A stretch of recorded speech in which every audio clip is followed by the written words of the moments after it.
মানুষকে তিনটি জিনিস ধ্বংস করে দেয়।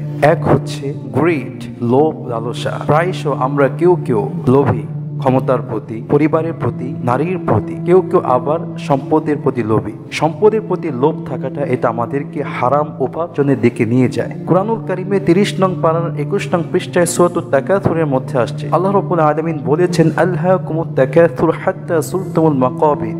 সম্পদ নিয়ে কম্পিটিশন, সম্পদ নিয়ে প্রতিযোগিতা, সম্পদের প্রাচুর্যতা তোমাদেরকে এই পৃথিবীর মধ্যে বিমোহিত করে রেখেছে, মজিয়ে রেখেছে, যতক্ষণ না তোমরা কবরের সাথে সাক্ষাৎ না করো। সম্পদের প্রতি লোভ এটা আমাদেরকে সুদ খাওয়ার দিকে নিয়ে যায়, ঘুষ খাওয়ার দিকে নিয়ে যায়, দুর্নীতি করার দিকে নিয়ে যায়, হারাম উপার্জন করার দিকে নিয়ে যায়।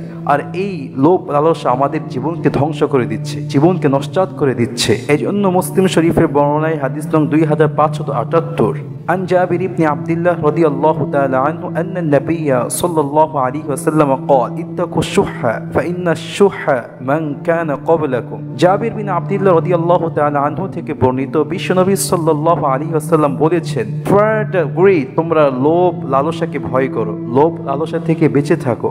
এই লোভ লালসা তোমাদের পূর্ববর্তী লোকদেরকে ধ্বংস করে দিয়েছে, সিমিলারলি তোমাদেরকেও ধ্বংস করে দিবে।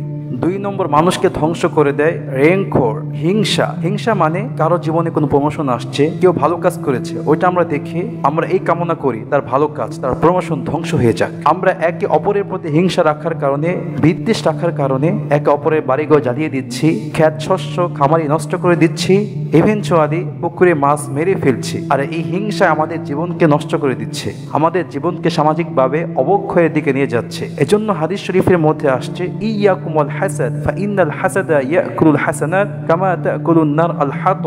বিশ্বনবী বলেছেন, তোমরা হিংসা থেকে বেঁচে থাকো, দূরে থাকো। এই হিংসা মানুষের নেক কাজকে নষ্ট করে দেয়, যেমন আগুন কাষ্ঠ কাঠকে জ্বালিয়ে দেয়, নষ্ট করে দেয়। মানুষকে ধ্বংস করে দেয় 3 নম্বর হচ্ছে প্রাইড, অহংকার। অহংকার মানে কি? নিজেকে বড় মনে করে অন্যকে হেয় করে দেখা, অন্যকে ছোট করে দেখা, অন্যকে তুচ্ছ তাচ্ছিল্য করা।